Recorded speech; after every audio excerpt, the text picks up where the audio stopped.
In this question, you have to identify that the transparent lens in the human eye is held in its place by which structure? Option A, ligaments attached to the ciliary body. Now, the transparent lens in the human eye is held in place by the suspensory ligaments that are attached to the ciliary body, and these ligaments are responsible for adjusting the shape of the lens, which is essential for focusing light on the retina. Thus, it is the correct option. Option B, ligaments attached to the iris.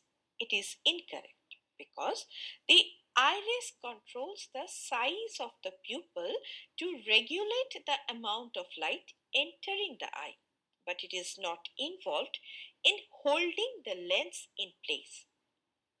Option C, smooth muscle attached to the ciliary body. This is also incorrect.